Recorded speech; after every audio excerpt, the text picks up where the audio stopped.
Hello everybody and welcome back to my channel. Today I'm doing a reaction video to Gary the Gray ASMR, the Little Match Girl ASMR. Let's hear this. It's gonna be sounding like a story. Let's check it out. Here we go.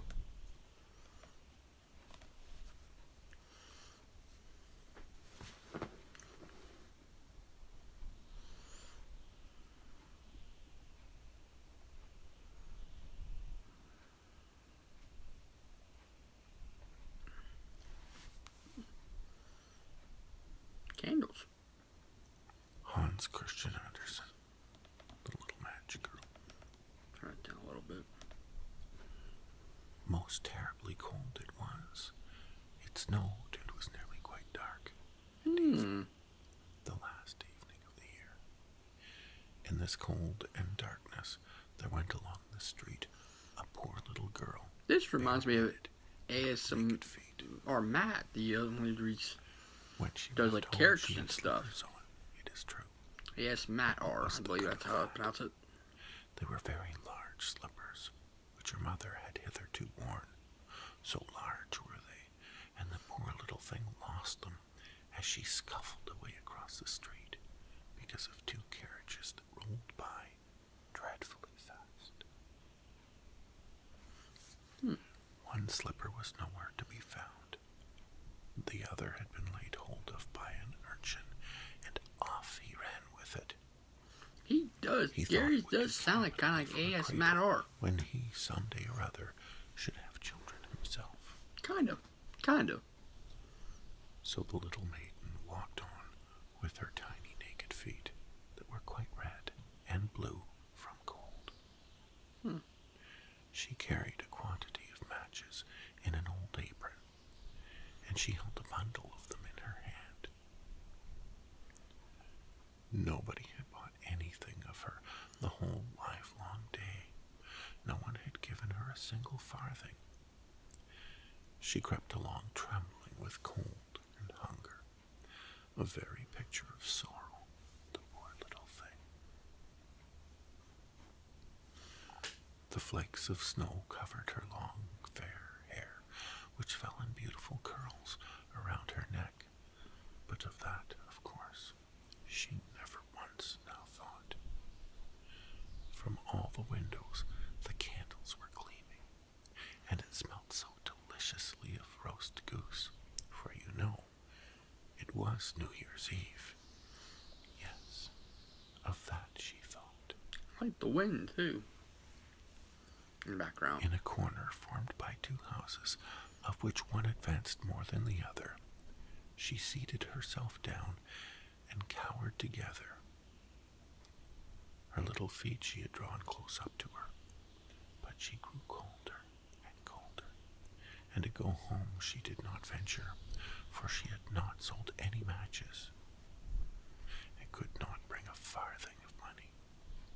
From her father she would certainly get blows, and at home it was cold too, for above her she had only the roof through which the wind whistled, even though the largest cracks were stopped up with straw and rags. Her little hands were almost numbed with cold. Oh, a match might afford her a world of comfort. If she only dared take a single one out of the bundle, draw it against the wall, and warm her fingers by it. She drew one out. Whoosh!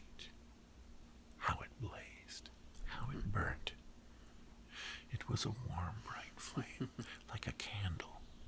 As she held her hands over it, it was a wonderful light. It seemed really to the little maiden as though she were sitting before a large iron stove with burnished brass feet and a brass ornament at top. The fire burned with such blessed influence, it warmed so delightfully. The little girl had already stretched out her feet to warm them too, but the small flame went out. The stove vanished, She had only the remains of the burnt-out match in her hand. She rubbed another against the wall. It burned brightly, and where the light fell on the wall, there the wall became transparent like a veil, so that she could see into the room. On the table was spread a snow-white tablecloth. Upon it was a splendid porcelain service, and the roast goose was steaming famously with its stuffing of apple and dried plums.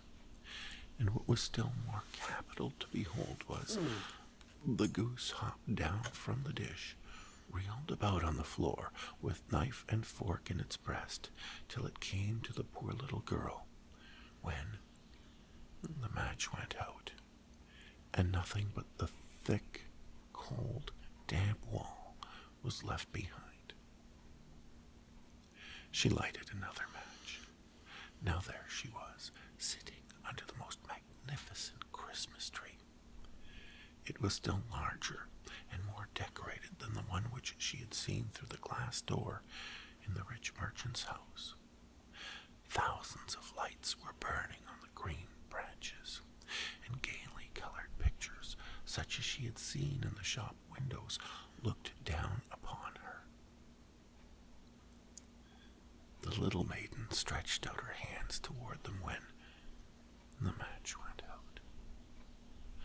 The lights of the Christmas tree rose higher and higher. She saw them now as stars in heaven. One fell down and formed a long trail of fire. "Someone is just dead," said the little girl, for her old grandmother, the only person who had loved her and who was now no more, had told her that when a star falls, a soul ascends to God. She drew another match against the wall. It was again light, and in the luster there stood the old grandmother, so bright and radiant, so mild, and with such an expression of love. "Grandmother," cried the little one, "oh, take me with you. You go away when the match burns out. You vanish like the warm stove, like the delicious roast goose, and like the magnificent Christmas tree." And she rubbed the whole bundle of matches quickly against the wall, for she wanted to be quite sure of keeping her grandmother near her. And the matches gave such a brilliant light that it was brighter than at noonday.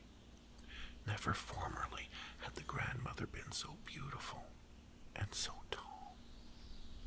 She took the little maiden on her arm, and both flew in brightness and in joy so high, so very high. And then above was neither cold, nor hunger, nor anxiety. They were with God. But in the corner, at the cold hour of dawn, sat the poor girl with rosy cheeks and with a smiling mouth, leaning against the wall, frozen to death on the last evening of the old year. Stiff and stark sat the child there with her matches, of which one bundle had been burnt. She wanted to warm herself, people said. No one had the slightest suspicion of what beautiful things she had seen. No one even dreamed of the splendor in which, with her grandmother, she had entered on the joys of a new year. That's a really nice story. I like that. Nice story. And like how you have the wind that takes blow out the candles out too. That's really nice. Really nice. Give you a like for that one. You're a good storyteller, Gary. You're a good storyteller. You kind of sound like another ASMRist. AS Matt R. I don't know if you heard of him, but you kind of do. Kind of. Just saying. Very good stuff. Very good stuff. Anyway, please hit a like, comment, and also please subscribe to my channel. I really appreciate it. And I hope everyone has a safe, wonderful Monday, and I'll see everyone in the next video. Take care, stay safe, stay humble, and be a blessing.